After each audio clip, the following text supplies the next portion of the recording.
Directed graph याला काय म्हणतात डायग्राफ. राईट.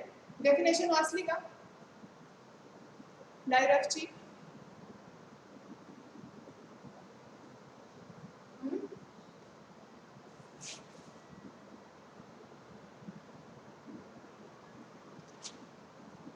वाचली का?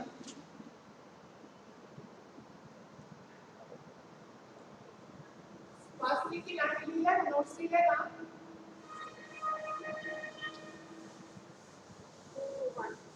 हाँ, क्या definition है? A diagram is a graph which is triple consisting of vertex set of G, a set of G, and a function from a function from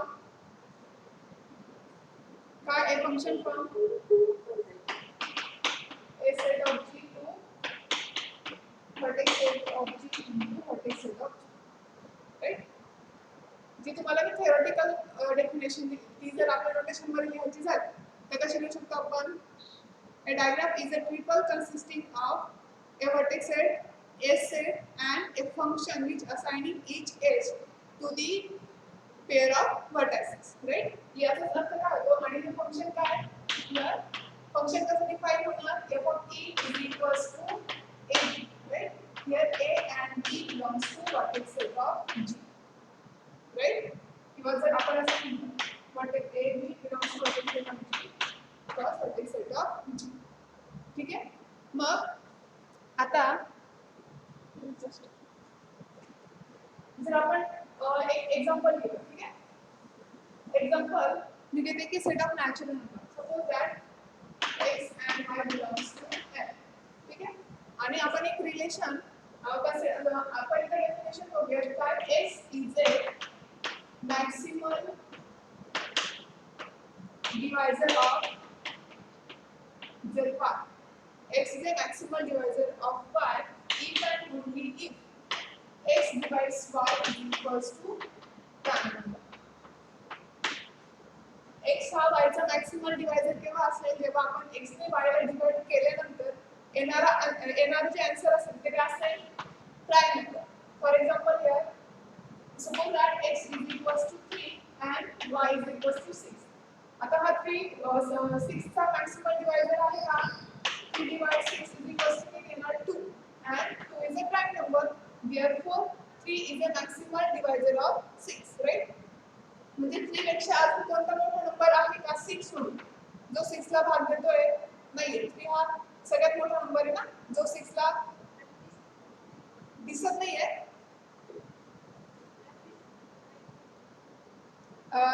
एक minute चमकतंय का? is a maximal divisor of आवाज होता clear? हाँ. X is a maximal divisor of y when if and only if x divides y is equals to y prime number. Okay.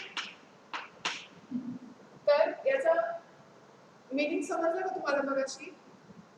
x divides y. For example, if we take x is equals to 3, y is equals to 6. 3 divides 6 किती येणार? 2. आणि 2 काय? Prime number आहे ना? 2 is prime. Therefore, 3 is a maximal divisor of 6. Okay? Then, suppose we consider the s here. X and y belongs to natural number. Suppose we consider s is a subset of n. We take a subset s of n natural number. Okay? And we define a relation. रिलेशनची definition माहिती आहे ना? मी ती सांगत बसला नाही. Relation equivalence relation अजून काय कोसेट वगैरे यांचे डेफिनेशन तुम्हाला माहित पाहिजे. ठीक आहे. Relation here x y belongs to s2. Okay? s2 such that x is a maximal divisor of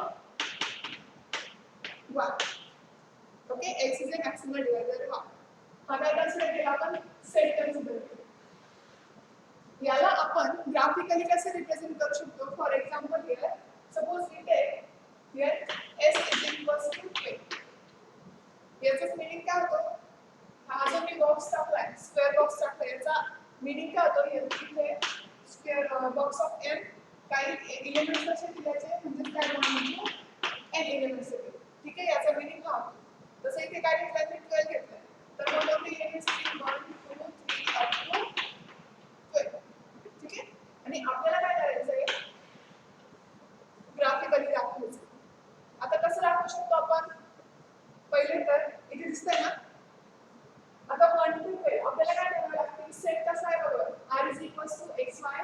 belongs to S2. Okay, and X is a maximal divisor of Y. म्हणजेच आता आपल्याला सगळे मॅक्सिमल डिवायझर शोधावे लागतील 1 to 12 मध्ये. आणि आपण graphically कसं ड्रॉ करणार? सपोज हा x काय y चा मॅक्सिमल डिवायझर, तर आपण काय करणार x to y टाकणार. ठीक आहे, एरो कुठून टाकणार? x to y टाकणार. मग आपण असं ग्राफिकली कसं रिप्रेझेंट करू शकतो याला?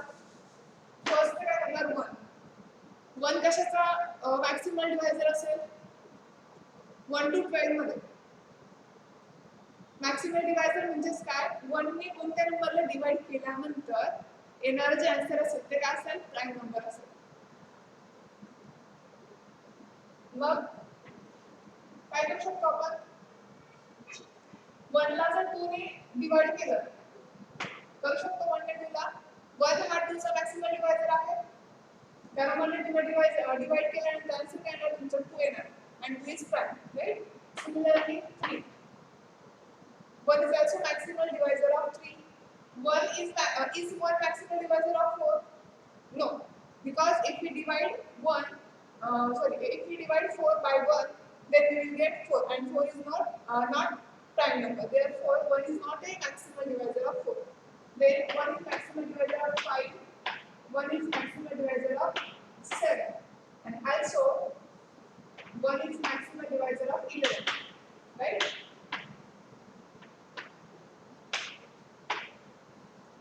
राइट, समजलं की इथपर्यंत? आपल्याला कुठपर्यंत चेक करायचं? 12 पर्यंत चेक करायचं ना. ठीक आहे, इथपर्यंत झालं. नेक्स्ट आता आपल्याला बघायचं 2 आहे का 1 to 12 मध्ये कशाचा मॅक्सिमल डिवायझर? 2 ने कोणत्या नंबरला डिवाइड केल्यानंतर प्राइम आन्सर येणार तुमचं? कोणता नंबर असेल? 2 ने 2 ला डिवाइड केल्यानंतर काही पण तो ऑलरेडी आपल्या इथे झालेला. ठीक आहे, 2 ने 3 ला डिवाइड होतंय का? नाही, त्यामुळे 3 तर येणार नाही. 2 ने 4 ला डिवाइड केल्यानंतर काय आन्सर मिळते आपल्याला? 2, and 2 is prime. Therefore 2 is a maximal divisor of 4. Okay, समजतंय का? हां, चॅट बॉक्स मध्ये. ओके, ना अजून 2 कशाचा मॅक्सिमल डिवायझर असेल? 4 ला झाला. 4 चा 5 चा नसणार. 6 चा असेल का? असेल, बरोबर. 6 चा पण असेल, कारण 2 डिवाइड 6 किती येणार? 3 येणार, and 3 is a prime. Then 7, 9, 8 पण नाही, कारण 8 ला जर 2 ने डिवाइड केलं तर आन्सर काय येईल आपल्याला? 4, राईट? मग अजून काय येईल? 10. 2 ने आपण काय करू शकतो? 10 आपण डिवाइड करू शकतो. ओके, त्याचा पण मॅक्सिमम डिवाइड झालं. आता 6 ला 11 ला तर डिवाइड होत नाही, आणि 12 ला डिवाइड केल्यानंतर काय मिळेल? 6 मिळेल. ठीक आहे, देन आता 3 यापासूनचा मॅक्सिमल डिवायझर आहे 6 चा, राईट? बरोबर ना? 6 चा मॅक्सिमल डिवायझर आहे, कारण 6 is divided by 3 is equal to किती येणार? 2 येणार, आणि 3 यापासून येणार 9. बरोबर? हां, 9. मग आता फारच गर्दी होते इथे.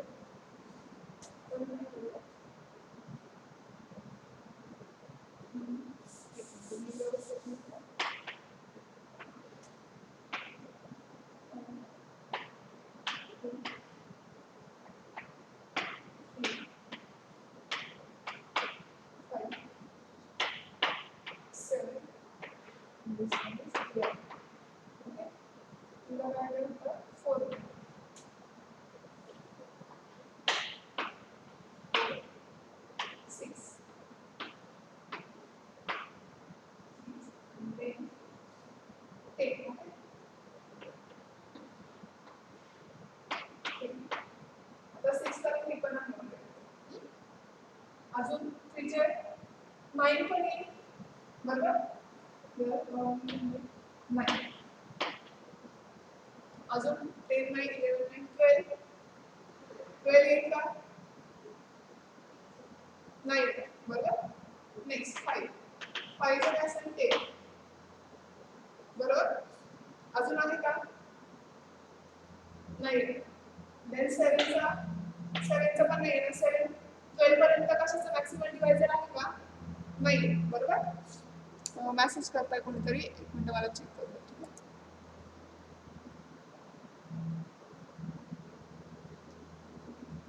अच्छा, आवाज येत नाहीये असं. पण आवाज तर यायला पाहिजे ना. हा कसा आवाज आला? की आवाज येत नाहीये. फ्रंटला आल्यावर येतो. ओके.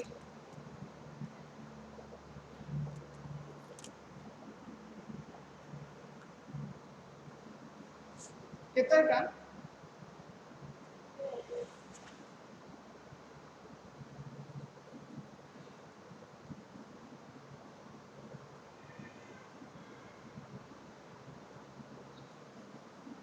इथपर्यंत समजलंय का सगळ्यांना? त्यांनी मला मेसेज करा. ठीक आहे, म्हणजे मला रिपीट घ्यायला, कारण इथे समजत नाही असं कोण म्हणताय. रुणाली, समजत नाहीये तर मी परत एकदा सांगते की मॅक्सिमल डिवायझर काय असतो. आता आवाज येतोय का माझा? हा. तर मॅक्सिमल डिवायझर एक्स हा मॅक्सिमल डिवायझर असेल वायचा. कधी? जेव्हा x divides y is equals to prime number. Okay, then we have to find the all maximal divisor and we have to plot graphically. Okay, here we take s is equals to 12, the number from 1 to 12, and the relation with it xy belongs to s2 so that x is the maximal divisor of y. आणि आपण graphically कसं plot करणार? Suppose 1 हा मॅक्सिमल x हा मॅक्सिमल divisor असेल y चा, आपण काय करणार? x पासून y पर्यंत जाणार आणि एरो कुठे देणार? y कडे. ओके, देन हियर 1 हा मॅक्सिमल डिवायझर असेल कशा कशाचा? 2 3 5 7 11, जेवढे प्राइम नंबर्स आहेत तेवढ्या सगळ्यांचा काय असेल? तो मॅक्सिमल डिवायझर असेल, कारण 1 ने त्यांना डिवाइड केल्यानंतर काय आन्सर येणार? प्राइम आन्सर येणार. Now here we start from 2. आता 2 कशा कशाचा मॅक्सिमल डिवायझर आहे ते आपल्याला शोधायचं आहे. 2 ने 2 ला डिवाइड करणार का आपण? स्वतःला नाही डिवाइड करणार कारण ते 1 येणार. 1 तर ऑलरेडी खाली आहे. ओके, तर आपण 2 च्या पुढे जाणार. मग काय? 3 ला डिवाइड केल्यानंतर 2 ने 3 ला डिवाइड होतच नाहीये. Okay, then 4. 2 ने 4 ला डिवाइड केल्यानंतर काय आन्सर मिळेल आपल्याला? 2, and 2 is prime number. Okay, therefore 2 is a maximal divisor of 4. Then if we divide 6 by 2, then we will get 3, and 3 is also prime number. Therefore 2 is also maximal divisor of 6. Then 10, 7, 2 ने 7 ने divide होत नाही, right? 8 ला divide होतं पण answer काय येतं? 4, and 4 is not prime number. Okay, then we get 10. 2, if we divide 10 by 2, we will get 5, and 5 is a prime number, right? Therefore 2 is a maximal divisor of 10. Okay, then आता आपण 11 12 पर्यंत जातो. 2 ने काय 11 ला डिवाइडच होत नाहीये, आणि 12 ला डिवाइड केल्यानंतर काय मिळते आपल्याला? 6 मिळते, and 6 is not prime. Okay, then आपण काय करणार? 3 मॅक्सिमल डिवायझर कशा कशाचं ते बघणार. 3 6 चा मॅक्सिमल डिवायझर आहे, कारण if we divide 6 by 3, we will get 2, right? Therefore 3 is the maximal divisor of 6. मग 3 हा मॅक्सिमल डिवायझर झाला 6 चा. अजून कशाचा होतोय? 9 चा, because if we divide 9 by 3, we will get 3, right? And 3 is a prime number. Therefore 3 is also a maximal divisor of 9. Then अजून कशाचा आहे का? 12 ला 3 ने 12 ला भाग जातोय, पण काय? आन्सर काय येते आपलं? 4 येते, and 4 is not prime. Okay, therefore 3 is not a maximal divisor of 12. Now again 5 कशाचा मॅक्सिमल डिवायझर आहे? 10 चा. अजून कशाचा मिळेल का? नाही. 7 चा तर कशाचाच मॅक्सिमल डिवायझर नाही 12 पर्यंत. Okay, then 11 also. 11 is also not a maximal divisor of any number up to 12. Okay, मग आपल्याला जी डायग्राम मिळाली तिलाच काय म्हणतात? डायग्राम म्हणतात का? कारण मी तुम्हाला नोट्स मध्ये दिले, तुम्ही जर वाचला असेल तर आपल्याला काय मिळेल? There is a edge between, एकच मिनिट.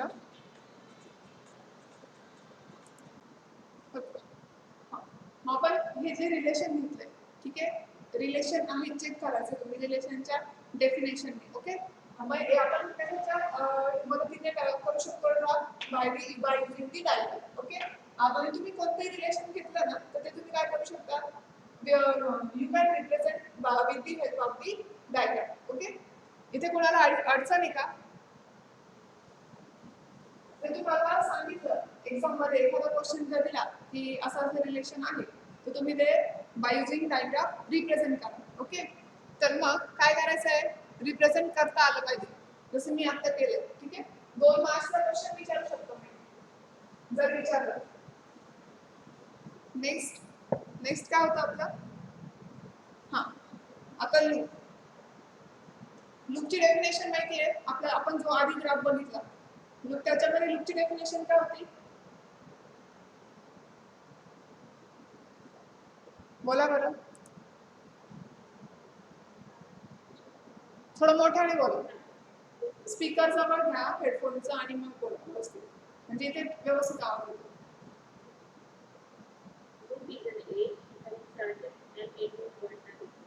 बरोबर, काय अशी एज की त्याचं स्टार्टिंग आणि एंडिंग पॉईंट म्हणजे बोथ एंड पॉईंट्स काय असतात, इक्वल्स असतात. For example this is the loop, right. Same definition diagram मध्ये, फक्त डायग्राम मध्ये काय असेल, तुम्हाला डिरेक्शन असणार आहे कोणती तरी. ठीक आहे, suppose u is a vertex आणि this edge start from this side and ends from this side. Okay, this is a loop आणि मल्टिपल एजची काय होते डेफिनेशन,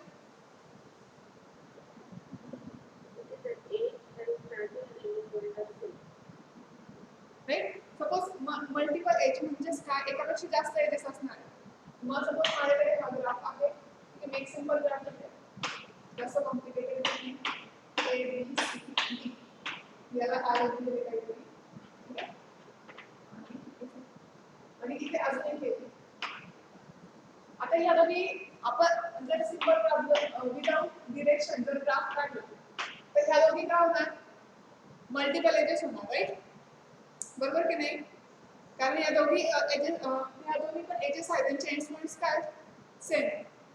पण इथे ह्या दोन्ही एजेस होणार का मल्टिपल एजेस, बघा बरं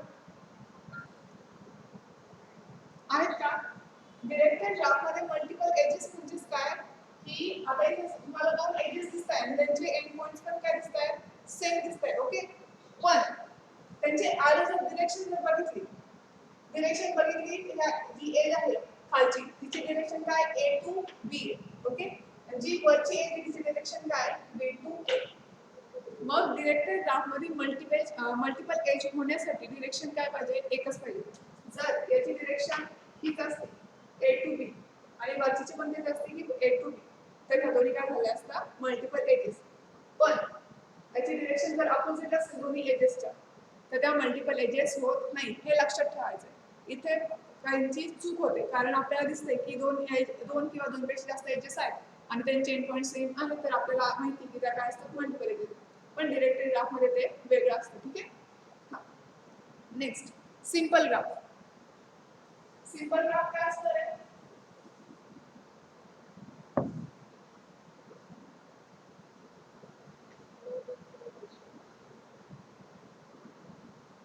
सिंपल ग्राफ की definition, a graph in which notes लिहिलाय ना तुम्ही, हां मग सांगा बरं सिंपल ग्राफची डेफिनेशन. आपण जेव्हा ग्राफ मध्ये बघितलं तेव्हा सिंपल ग्राफची डेफिनेशन काय होती, एक graph which has no multiple edges and no loops, right. पण डिरेक्टेड ग्राफ मध्ये काय डेफिनेशन आहे,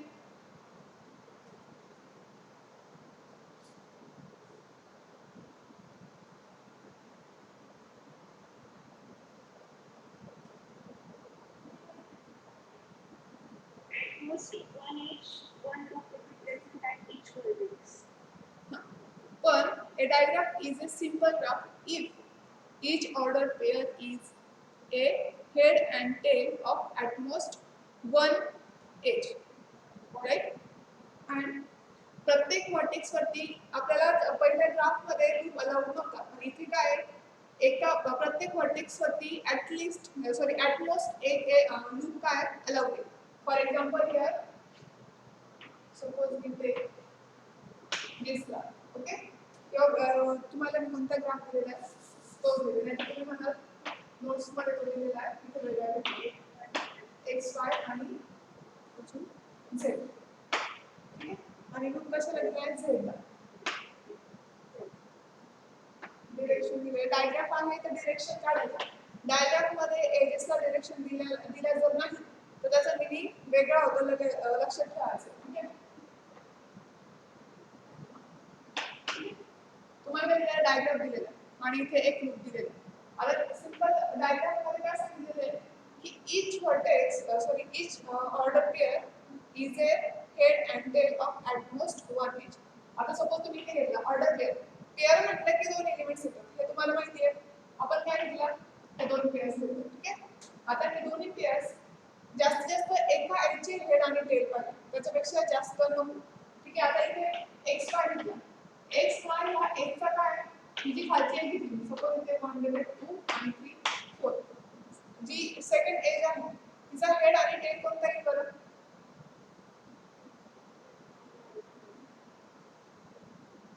हेड आणि टेल कोणता येईल,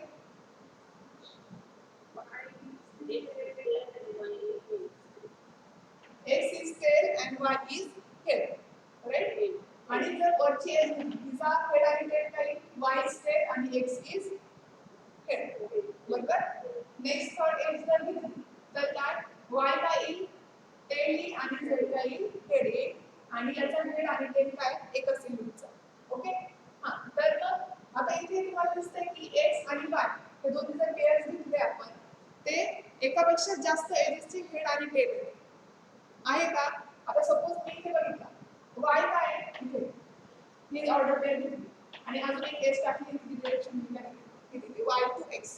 आता y इथे मला दिसतंय की y ह्या x चा काय टेल आणि x काय हेड, ह्या पण x चा y टेल आणि x काय हेड असं अलाउड नाही, ठीक आहे. ह्या काय होतील मग मल्टिपल एजेस होतील, बरोबर. हे सिंपल ग्राफ मध्ये अलाउड नाही, पण सिंपल ग्राफ मध्ये इथे तुम्हाला प्रत्येक व्हर्टेक्सला at most one loop allowed, okay, जसं आपल्याला आधीच्या ग्राफ मध्ये अलाउड नव्हतं. समजली का डेफिनेशन सिंपल ग्राफची, ओके.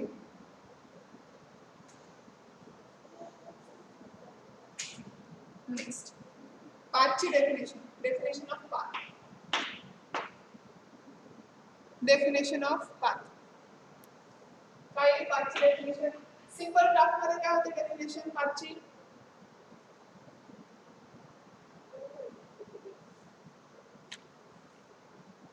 हां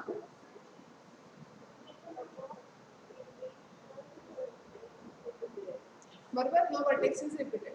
पण डायग्राफ मध्ये काय डेफिनेशन आहे,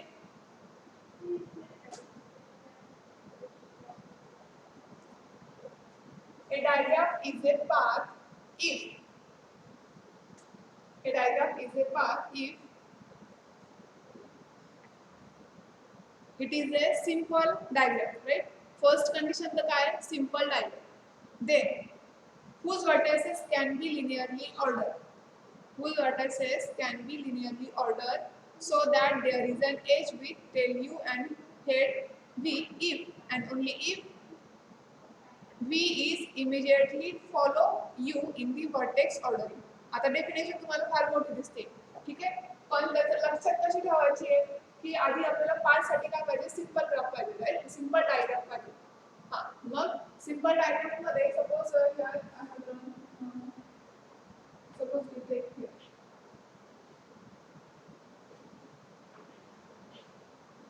A B C आणि U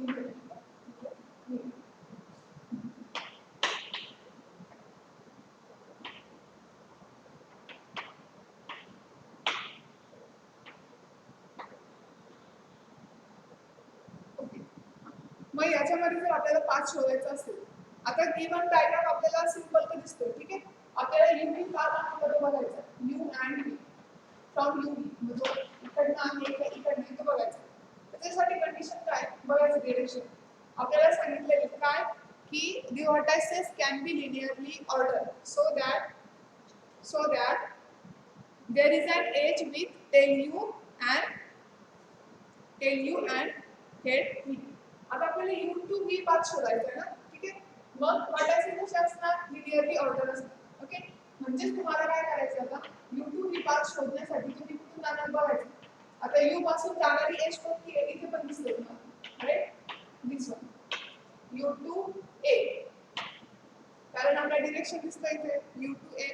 a पासून v पर्यंत जाणारे डायरेक्शन आहे का,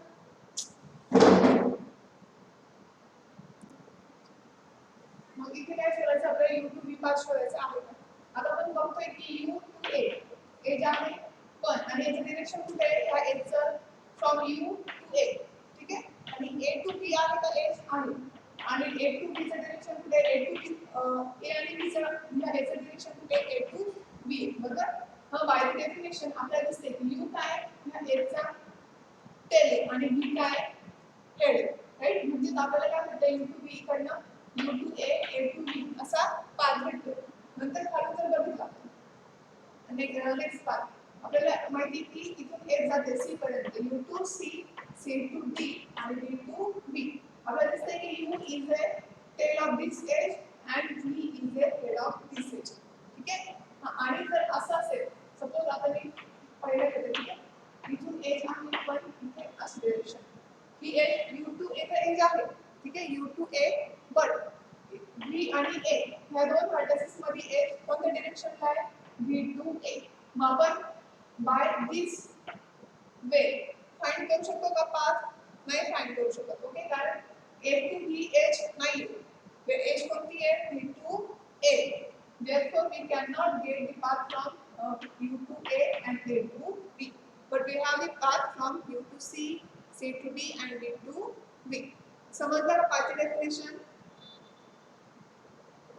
हां, मग तुम्हाला एजेस आपण सिंपल ग्राफ, सॉरी, आपल्या ग्राफ मध्ये कसं काय डेफिनेशन होती, फक्त व्हर्टायसेस रिपीट नाही झाले तर तुम्ही कसं पण जाऊ शकता, इथून जाऊ शकत होता, इथून पण जाऊ शकत होता. पण डायरेक्टली ग्राफ मध्ये डायरेक्शन लक्षात घ्यायचं, जर अपोजिट डायरेक्शनला एखादी एज जात असेल तर इथून आपण पाथ फाइंड करू शकत नाही.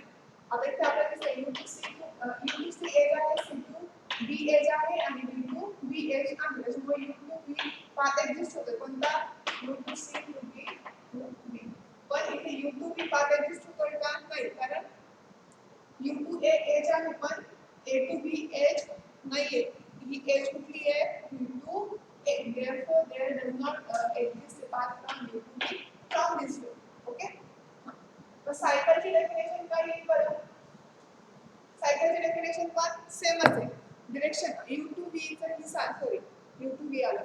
सायकल मध्ये काय असतं, फर्स्ट व्हर्टेक्स आणि लास्ट व्हर्टेक्स काय असतं, सेम असतं, म्हणजे क्लोज असतं, बरोबर, क्लोज पाथ. ओके, मग डायरेक्टली ग्राफ मध्ये पण काय, आपण आपल्याला व्हर्टेक्सेस काय सर्क्युलर वेने काय सर्क्युलर वरती सॉरी सर्कल वरती काय करता आले पाहिजे, ठेवता आले पाहिजे. म्हणजे आपण जो ग्राफ घेतला तोच ग्राफ घेऊ, ठीक आहे. A, B, C, D and okay, and direction of C. आपल्याला इथे सायकल मिळते का, मिळते. कोणत्या व्हर्टेक्स पासून जर तुम्ही केला, B to C एज आहे, C to D, D to E, E to A, आपल्या आणि A to B, सगळे डायरेक्शन काय, same direction. Okay, therefore if we start from B then we can reach on the B. therefore there is a cycle. But आणि आपण काय करू शकतो, यांना जर सर्कल वरती ठेवायचं असेल तर ठेवू शकतो ना. आपण जर सर्कलला काय करतो, असं इथपर्यंत इथे या सपोज ह्या पॉईंट पासून स्टार्ट झालो आणि ह्या पॉईंट पर्यंत पोहोचलो आणि आपल्या मनात आलं की नाही आता बाकीचा पार्ट आपण इथून असं करतो का, नाही, आपण काय करतो, डायरेक्ट एकाच वेळी जातो ना, ठीक आहे. म्हणजे सगळे पॉईंट आहेत जे आपण सर्क्युलर वेने काय करता आले पाहिजे, ठेवता आले पाहिजे. म्हणजेच काय, जर इथे एखादं डायरेक्शन असतं, उलट डायरेक्शन असतं काही, जर इथे काय A to C एज असते, C to A एज नसते का, आपण इथे सायकल एक्झिस्ट झाली असते का, नाही. हे जरी सगळे एका डायरेक्शनला आहे पण ही जी एज आहे ही कोणती आहे, अपोजिट डायरेक्शनला आहे. मग इथे सायकल मिळेल का आपल्याला, नाही मिळत. सायकलसाठी सगळ्या एजेसचे डायरेक्शन काय पाहिजे, सेम पाहिजे. ओके, मग आता सबग्राफ. सबग्राफची डेफिनेशन असेल, ग्राफ आयसोमॉर्फिझम असेल किंवा मग अजून कोणते कोणते डेफिनेशन सुद्धा ट्रेल वॉक असेल सगळ्या डेफिनेशन बाकीच्या त्या ज्या आहेत ग्राफमध्ये त्याच इथे डायग्राफमध्ये फक्त डायग्राफमध्ये काय यूज केलंय डिरेक्शन यूज केलं ठीक आहे. आणि डिरेक्शन कसं यूज करायचं ते तुम्हाला मी सांगितलं. पाथमध्ये काय एकाच वेने YouTube मध्ये एकाच वेने काय पाहिजे डिरेक्शन पाहिजे. सर सायकलसाठी पण सेम प्रोसिजर. तसंच वॉक असेल अजून काय असेल ट्रेल असेल सबग्राफ वगैरे काय असेल ते सगळे डेफिनेशन सिमिलर आहेत. नंतर आता फंक्शनल डायग्राम. ओके फंक्शनल डायग्रामचे डेफिनेशन एक मिनिट मला फक्त एकदा आता फंक्शनल डायग्रामचे डेफिनेशन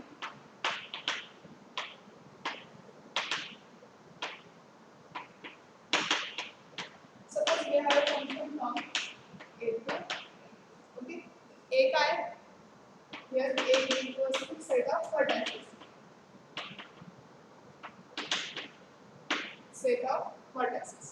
ठीक आहे. आणि आपल्याला फंक्शनल डायग्राम म्हणजे काय असेल की ज्या डायग्राम मध्ये की प्रत्येक वर्टेक्सला एक ॲटमोस्ट एक आउटगोइंग एज असेल. म्हणजे काय suppose we have this triangle okay तर इथे किती वर्टेक्सेस आहेत 3 vertex. Suppose when a equals to 1 2 1 2 तर ह्या डायग्राम मध्ये प्रत्येक वर्टेक्स साठी आता इथे वर्टेक्स A आहे वर्टेक्स 2 आणि वर्टेक्स 3 प्रत्येक वर्टेक्सला एक काय पाहिजे आउटगोइंग एज पाहिजे. म्हणजे इथे 2 साठी आउटगोइंग एज आहे का आहे बघा 2 पासून म्हणजे 2 प्रत्येक वर्टेक्स काय पाहिजे टेल पाहिजे. किती वेळेस जास्तीत जास्त एक वेळेस जास्तीत जास्त 2 वेळेस नाही. तो ग्राफ का असतो फंक्शनल डायग्राम असतो. आयदर तो आहे तुला किती आउटगोइंग एजेस आहेत एकच आहे ना ठीक आहे. इथे आहे का नाही बरोबर. नंतर इथे 3 ला किती आउटगोइंग एजेस आहेत एकच आहे. एक इनकमिंग आहे आणि एक आउटगोइंग आहे. इथे 1 ला किती आउटगोइंग आहे 1 म्हणजे हा ग्राफ काय झाला फंक्शनल डायग्राम झाला. आता डेफिनेशन मध्ये काय दिलेलं आहे की f from a to a using a diagram the functional diagram of f is a simple diagram with vertex at a and a set x आणि f of x. a set category x and f of x is equals to such that x belongs to a and for each x the single edge with tail x point to the image of x under f. याचा meaning तोच होतो काय की तुमची कसं define केलं आहे की देयर इज अ x आणि f of x. आता हा x कुठला असणार आहे दिस आणि x ची इमेज काय असणार आहे f of x बरोबर.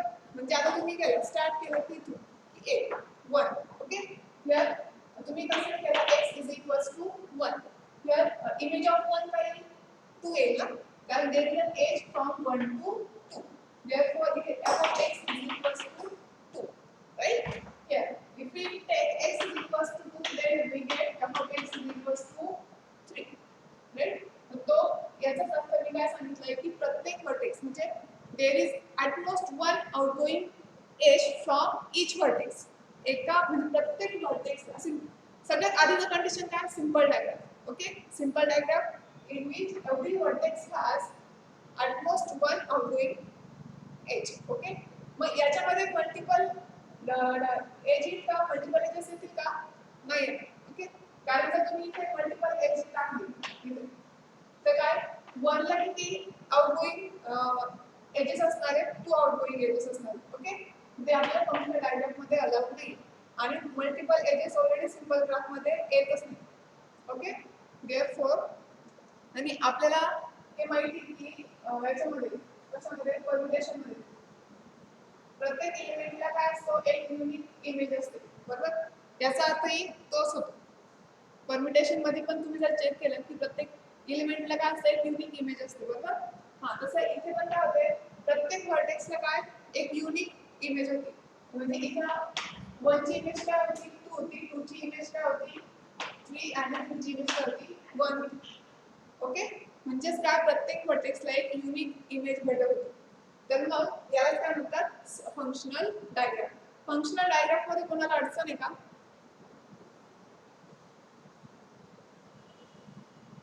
हा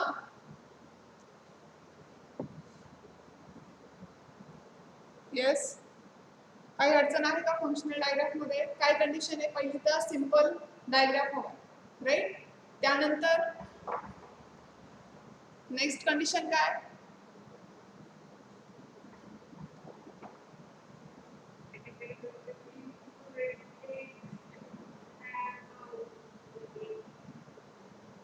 हां, every vertex has at most one outgoing edge. जर एका म्हणजे आता इथे मी काय दिलं ट्रायंगल दिला, ओके. सपोज असं असतं 1 2 3, 1 ला आहे, 3 ला पण आहे, पण 2 ला नाही, ओके. म्हणजे 2 ला आउटगोईंग एज आहे का? नाहीये, इनकमिंगच आहे. आणि आपल्याला दिसतंय इथे 1 ला 2 आउटगोईंग एजेस आहेत. म्हणजे हा फंक्शनल डायग्राम होईल का? नाही होणार, ओके.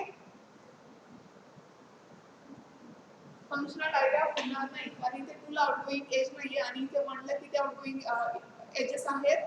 2 आहेत. आणि आपल्याला कंडिशन काय? At most 1 outgoing edge per each vertex, okay. Therefore this diagram is not a functional diagram, okay. Next, underline graph. आता underline graph is definition चा सगळ्यात इझी काय? underline diagram, underline graph. underline graph म्हणजेच काय आणि तो कशाने denote करतात? d, okay. d ने डिनोट करतात. फक्त काय करायचंय आपल्याला माहिती इथे डिरेक्टेड ग्राफ मध्ये एजेस कसे असतात? डिरेक्शन असते ना, ओरिएंटेड एजेस असतात आणि ऑर्डर पेअर असते. ऑर्डर पेअर याचा अर्थ काय होतो? हा होतो ना एबी, ठीक आहे. तुमची ऑर्डर पेअर आणि याच्यामध्ये काय ऑर्डर इम्पॉर्टंट असते. हे आपण असं नाही लिहू शकत. असं लिहू शकतो का? नाही लिहू शकत. याचा अर्थ काय होतो? ए टू बी. ए हा फर्स्ट एलिमेंट असणार आहे आणि बी हा सेकंड एलिमेंट असणार आहे. आणि याच्यामध्ये काय मीनिंग होतो? बी हा फर्स्ट एलिमेंट असणार आहे आणि ए हा सेकंड एलिमेंट असणार आहे. पण सेटमध्ये ए बी असं लिहा किंवा बी ए असं लिहा. काय फरक पडतोय का? नाही पडत, बरोबर. पण इथे जर आपण ऑर्डर पेअर घेतली, याच्यामध्ये ए हा फर्स्टच एलिमेंट असतो आणि बी हा सेकंडच एलिमेंट असतो. तसं इथे बी हा फर्स्ट आणि ए हा सेकंड एलिमेंट. तर आपण डिरेक्टेड ग्राफ मध्ये बघतो, ठीक आहे. डिरेक्टेड ग्राफ मध्ये काय ए बी सी डी, आपण ही ऑर्डर पेअर कशी लिहू शकतो? ए बी बी सी, हा दिसत नाहीये.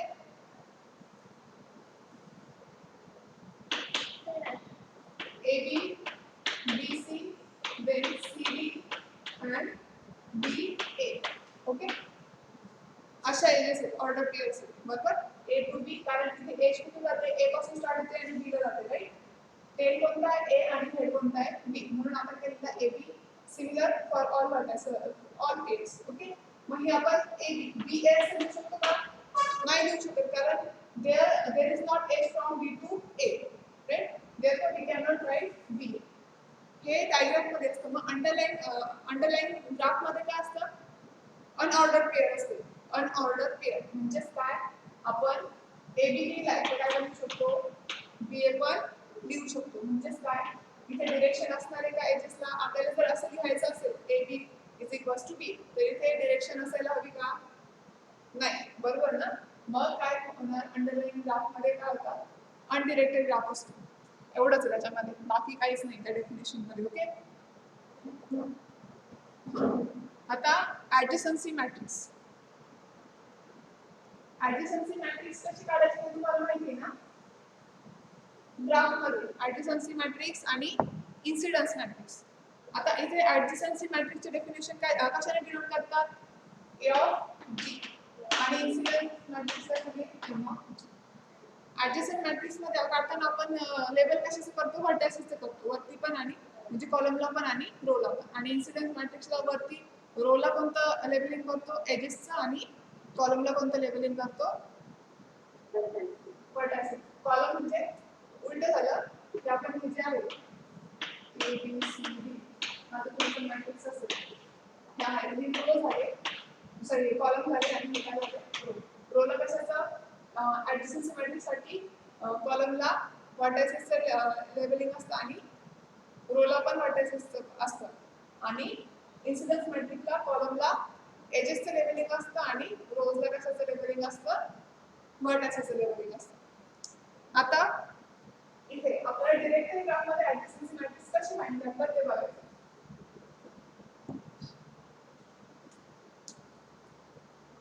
सपोज एखादा ग्राफ घेतला, आपण सिंपल ग्राफ घेऊया, 4 व्हर्टेक्सेस. ओके,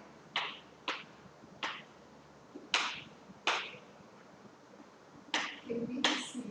मला काय करायचं आहे, ऍडजस्टन्सी मॅट्रिक्स काढायचा. मग कसं काढू तुम्ही आई लेवल करणार ए बी सी डी आणि ए बी सी डी.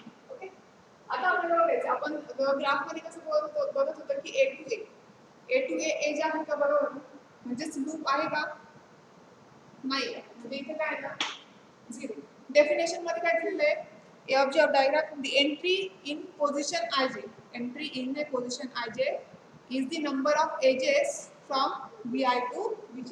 म्हणजे ij आता ही कोणती पोझिशन आहे, 1 1 ची पोझिशन आहे, राइट. मग याच्यामध्ये काय असणार, सपोज हा a1 आणि हा a1 असेल, सॉरी aj असेल, सॉरी a1 असेल, a1 कसं घेऊ का, ij मध्ये घेऊ का, a1 a2 a3 a4 a1 a2 a3 a4. Okay,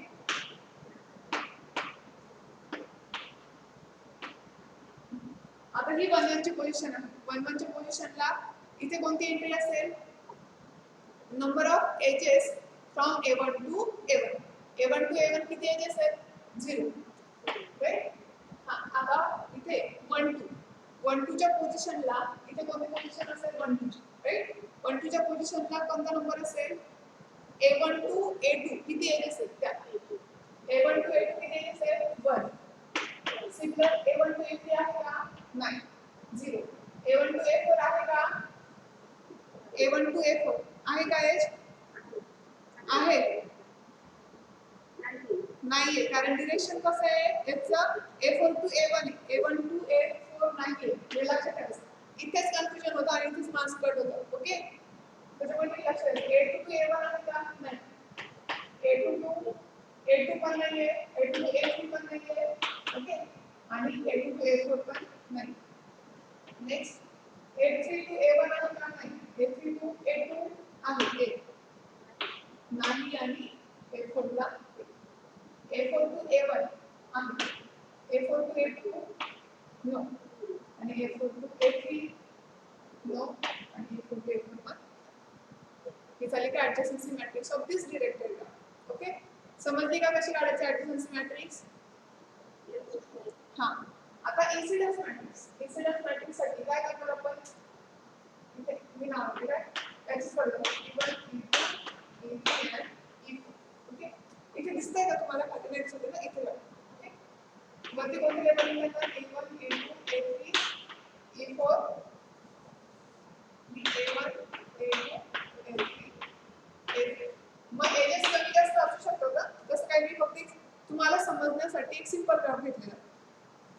then नंतर हा, आणि हा कोणता graph, m of g. Incidence मॅट्रिक्सला काय नोटेशन आहे, m ऑफ g. मग त्याची डेफिनेशन काय दिलेली आहे, आणि हा ग्राफ कसा असतो, लूपलेस ग्राफ असतो, बरोबर.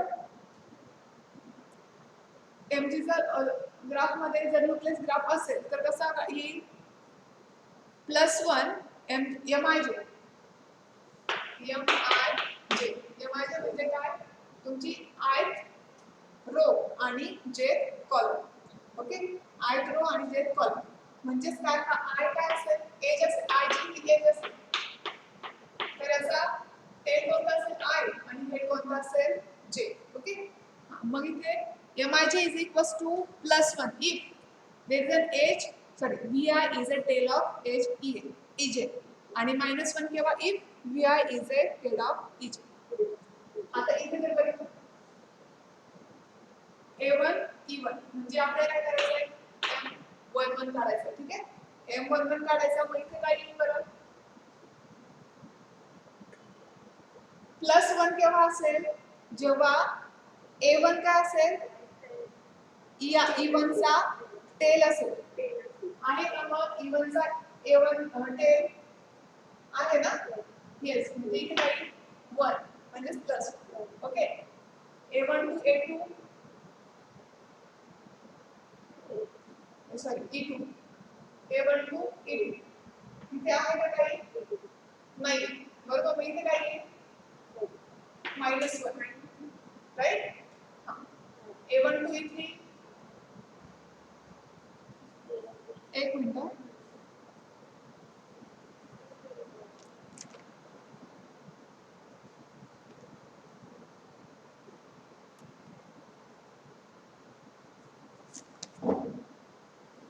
इथे काही 0 अदरवाइज जर एजेस नसेल तर काय लिहायचं? 0 लिहायचं otherwise.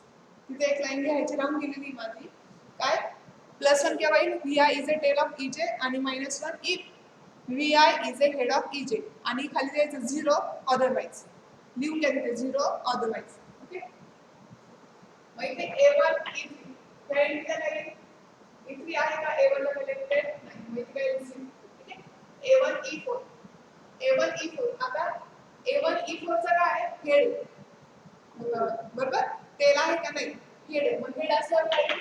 -1 right. Next A2 to E1 A2 to E1 काय? -1 कारण A2 हा E1 चा काय आहे? हेड. बरोबर. Next A2 to E2 -1 A2 to E3 0 E4 0 right. E3 to E1 E3 आणि sorry A3 E1 right 0 A2 1 आणि E3 also 1 E4 0. A4 चा काय? E1 ला 0 E2 ला काय? also 0 E3 ला -1 आणि E4 ला राईट. इन्सिडेंस मॅट्रिक्स समजला कसा काढायचा? कोणाला काही अडचण आहे का? हां, मग इन्सिडेंस मॅट्रिक्स विचारला किंवा ॲडजसन्सी मॅट्रिक्स विचारला तर काढता यायला पाहिजे. Okay, next one weekly connected आणि स्ट्रॉंगली कनेक्टेड या दोन डेफिनेशन्स. वीकली कनेक्टेडचे डेफिनेशन काय? जर त्या डायग्रामचा अंडरलाईन ग्राफ काय असेल? कनेक्टेड असेल, तर तो ग्राफ काय असतो? वीकली कनेक्टेड असतो. आता माहिती, सपोज तुमचा अंडरलाईन ग्राफ जर कनेक्टेड आहे, सॉरी डायग्रामच कनेक्टेड आहे तर अंडरलाईन ग्राफ पण काय येणार? कनेक्टेड येणार ना, राईट. मग तो काय असेल? Weekly connected. आणि स्ट्रॉंगली कनेक्टेड केव्हा असेल? A graph is strongly connected if for each order pair UV of vertices there is a path from U to V. म्हणजेच काय?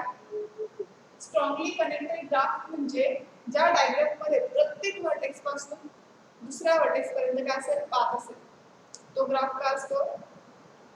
स्ट्रॉंगली कनेक्टेड असतो. फॉर एक्झाम्पल इथे कोणतं एक्झाम्पल दिले? Triangle U V and W. Okay, आता हा graph जो आहे तो स्ट्रॉंगली कनेक्टेड आहे का? बरोबर. आपल्याला काय कंडिशन आहे? For each order pair UV belongs to vertex set of G that should be there should be a path from U to V. आता U to W इथे बघितलं आपण U to W पाथ आहे का? इथून तर नाही, बरोबर. इथून आहे का? इथून पण नाही, कारण की U to V एजेस नाही, बरोबर. तर मग आपल्याला पाथ कुठून शोधता येईल? नाही शोधता येणार, राईट.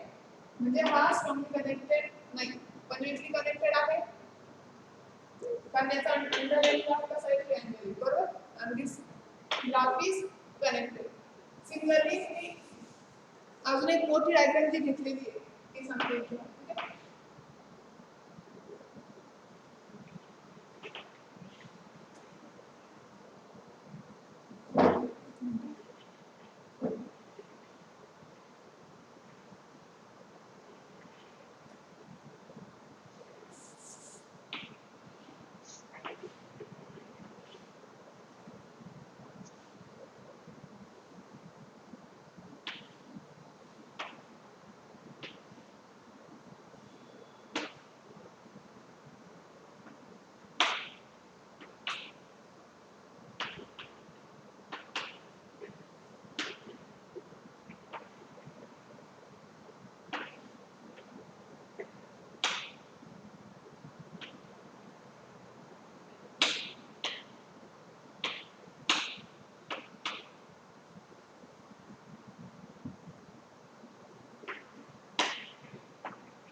झेड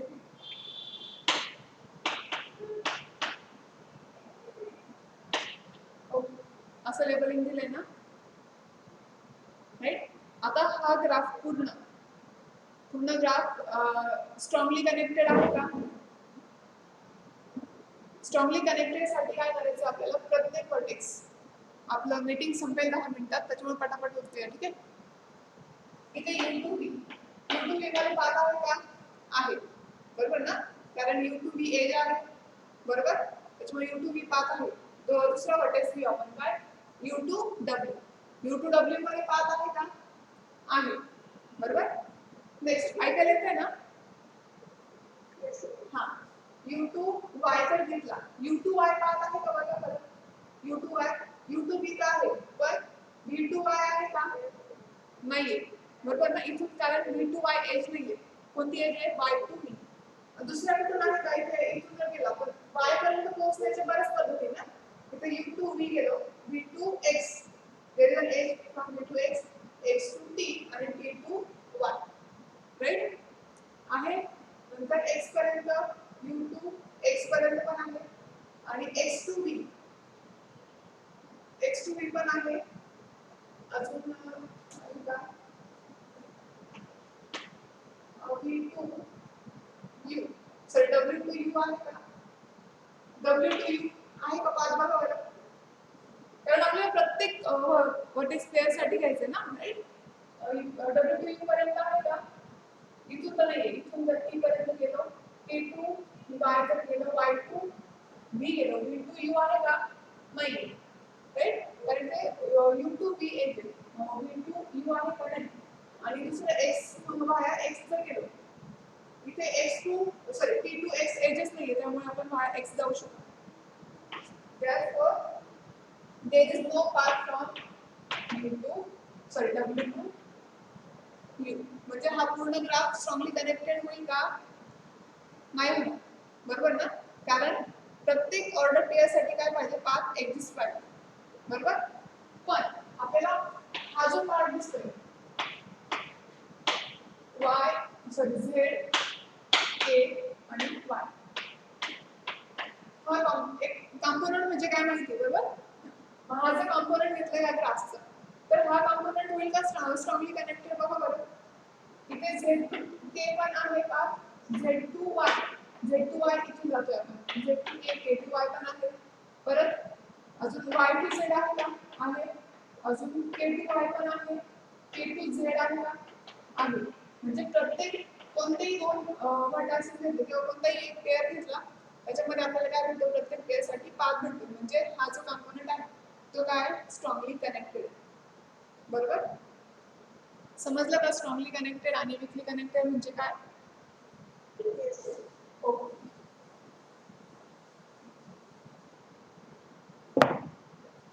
ठीक आहे. अजून पुढे आहे बरंच, त्याच्यामध्ये ना काही प्लेइंग बुकची PDF आहे ना तुमच्याकडे? हां, मग आपण जेव्हा हे बघितलं काय, मल्टिपल एजेस वगैरे बघितलं, त्याच्यानंतर एक्झाम्पल दिलेले ते तुम्ही बघून घ्या, ठीक आहे. ते कशाचं, फायनाईट स्टेट मशीन वगैरे दिलेले, त्याचं एक्झाम्पल आहे ते वाचून घ्या. आणि नंतर इथे प्लेइंग गेम्स अँड डायग्राम्स, आता ह्या डेफिनेशन्स नंतर आहेत, प्लेइंग गेम्स अँड डायग्राम्स, ते बघा वाचून समजतंय का, गेम्स बद्दल आहे ते, ठीक आहे. आणि त्याच्यानंतर डेफिनेशन्स आहे इन डिग्री आणि आउट डिग्री. ते एक फोटो माझ्याकडनं काय झालं, तुम्हाला पुढचा फोटो सेंड केला गेला आणि त्याच्या आधीचं 2-3 लाईन सेंड नाही केलं गेलं, कारण ते लास्टला होतं ना, ठीक आहे. आउट डिग्री, आता B+ ऑफ B, हे कशाचं नोटेशन आहे, आउट डिग्री, कशाचं, Bचं आउट डिग्री. आणि D- हे कशाचं नोटेशन आहे, हे लिहून घ्या लगेच, तुमच्याकडे जर नसेल ना तर लिहून घ्या, काय, D+ ऑफ B म्हणजे B ची आउट डिग्री आणि D- ऑफ B म्हणजे B ची इन डिग्री, म्हणजे number of edges. Suppose that लिहिताय का, मी तुम्हाला डेफिनेशन सांगते. हा, लवकर, 5 मिनिटं राहिले. Let V be a vertex a vertex जी शॉर्टकट मध्ये लिहा ठीक आहे डायग्राम जी काय दिले तुमचा डायग्राम आहे आणि B belongs to vertex set of G then d plus of v is equals to number of edges with tail number of edges with tail v okay म्हणजेच काय outgoing edges number of outgoing edges इथे दुसरं काय म्हणतो ना v okay then b minus of v is equals to number of edges with tail म्हणजेच काय incoming number of incoming edges म्हणजे सपोज हा तुम्हाला एक ग्राफ दिलेला आहे खाली दिसतंय ग्राफ दिसतोय ना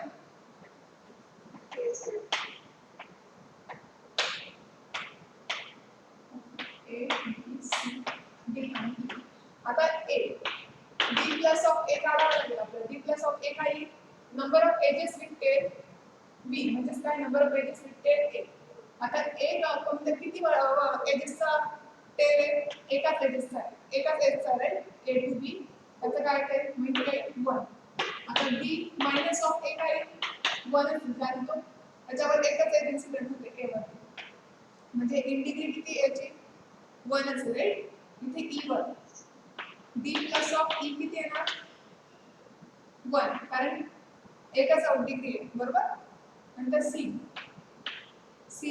c plus of sorry d plus of c किती येणार सांगा बरं आउटगोइंग एजेस किती आहे 0 ना राइट आणि d मायनस ऑफ c किती येणार 3 because there are c is a head of 3 edges right similar तुम्हाला काढता येईल का सगळ्या व्हर्टेक्सचा इंडिया d प्लस आणि d मायनस आउट डिग्री आणि इन डिग्री त्याला काय म्हणतात त्याला d प्लस ला काय म्हणतात आउट डिग्री म्हणजे d प्लस ला आउट डिग्री आणि d मायनस ला in degree okay next one is next दिलेलं तुम्हाला ओके नेक्स्ट काय the out neighborhood or successor set n plus of e is a set x belongs to vertex set of V such that there is an edge between x to V right n plus of V म्हणजे V काय पाहिजे tail पाहिजे ठीक आहे ना मग suppose आता मी एक ग्राफ घेते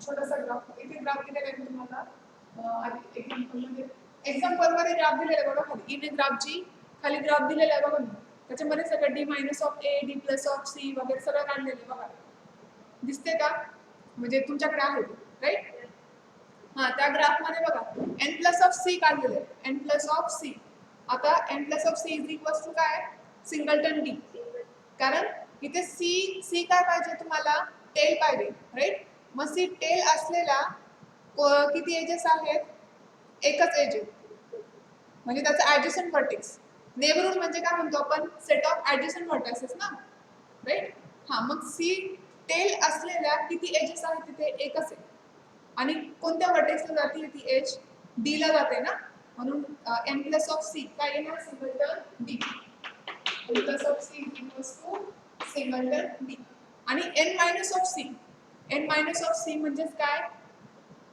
v किंवा n मायनस ऑफ v काय असणार आहे असं सेट असणार आहे कोणते व्हर्टेक्सेस येतील ज्याच्यामध्ये v काय असणार आहे हेड असणार आहे ठीक आहे आता इथे n मायनस ऑफ c किती आहे c किती एजेसचा हेड आहे बघा बरं 1 2 3 एजेसचा आहे मग त्या एजेसचा टेल कोणते बघा बरं a b and g right a b g आणि f is also राइट मग हे चार व्हर्टेक्सेस आहेत ठीक आहे समजलं का हां मग तुम्हाला ऑलरेडी आपलं झालंय मिनिमम डिग्री काय आणि मॅक्सिमम डिग्री काय त्या डेफिनेशन दिल्या दी minimum degree is denoted by del minus of g आणि maximum degree is denoted by काय डेल मायनस ऑफ जी आणि सगळ्यात आउट डिग्री आणि मिनिमम आउट डिग्री आणि मॅक्झिमम आउट डिग्री काय मिनिमम इन डिग्री म्हणजे काय मॅक्सिमम इन डिग्री म्हणजे काय